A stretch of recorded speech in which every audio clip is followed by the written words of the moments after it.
नमस्कार, वीणास किचनमध्ये स्वागत आहे आपलं। आज आपण बनवतोय टाकळ्याची भाजी। तर इथे बघा, टाकळ्याची भाजी अशी काढून आणली आणि त्यानंतर आपण साफ करून घेतली। तर साफ करताना ना हे जे देठ आहेत तर ते काढून घ्यायचे। आणि जेव्हा पण भाजी काढू ना तेव्हा अशी पोपटी कलरची पानं दिसतात ना, ही एकदम कोवळी असतात आणि जून जी असतात ना ती थोडी डार्क असतात, एकदम अशी ग्रीन म्हणजे हिरवागार कलर असतो। तर ती काढायची नाही, ती जून झालेली असतात। आणि वरती वरती जी असतात ना ती एकदम कोवळी पानं असतात आणि कोवळ्या पानांची भाजी ना एकदम गोड लागते। तर आपण ना ही पानं स्वच्छ धुतली आहेत आणि त्यानंतर पाणी त्याचं नितळून काढलंय आणि मग कट करून घेतली आहे बघा। तर अशी बारीक बारीक आपण कट केली ही भाजी।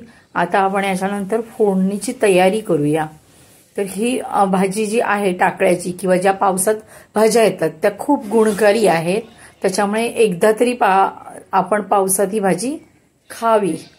तर इथे बघा आपण तेल टाकले, तेलात कांदा टाकलाय आणि तो चांगला परतल्यानंतर मी ओली मिरची टाकणार आहे ह्याच्यामध्ये आणि ती पण छान अशी परतून घेणार आहे। तुम्हाला अजून ओली मिरची पाहिजे असेल तर तुम्ही टाकू शकता, कोण कोण लसूण पण टाकतात तर ती पण टाकू शकता। जसं माझ्या घरी बनते तशी मी तुम्हाला दाखवते। तर इथे आपण बघा टाकळा असा कट केलेला आहे तो टाकलाय त्याच्यामध्ये आणि छान असा तो सुद्धा आपण परतून घेऊया फोडणीमध्ये। तर याच्यात काही जण मूग डाळ वगैरे टाकतात, तर मी तूर डाळ टाकली आहे बघा इथे। तर तुम्हाला जी आवडते ती तुम्ही डाळ टाकू शकता। नुसती जरी टाकळ्याच्या पानांची भाजी केली तरी खूप चविष्ट लागते।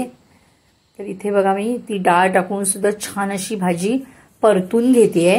आता मी ह्याच्यावर झाकण ठेवणार आणि जेमतेम 5 ते 7 मिनिटात भाजी शिजते, कारण पानं एकदम कोवळी आहेत ना त्याच्यामुळे। तर इथे बघा मी एकदा झाकून पुन्हा तुम्हाला खोलून दाखवलंय आणि पुन्हा परतून घेतलीये। आता भाजी किती होती किती कमी झाली आहे ती पण तुम्हाला दिसत असेल।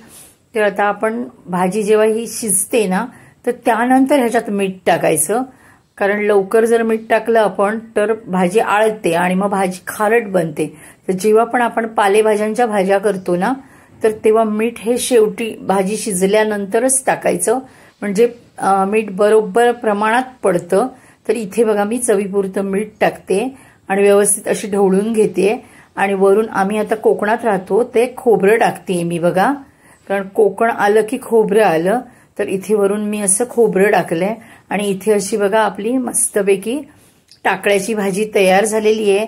औषधी गुणकारी आणि आपल्याला जर कातड्याचा वगैरे आजार असेल, स्किनचा आजार असेल तर त्याच्यावर एकदम 1 नंबर ही भाजी आहे। त्याच्यामुळे मिळाली तर भरपूर खातो मी। आणि इथे अशी आपली टाकळ्याची भाजी तयार। धन्यवाद।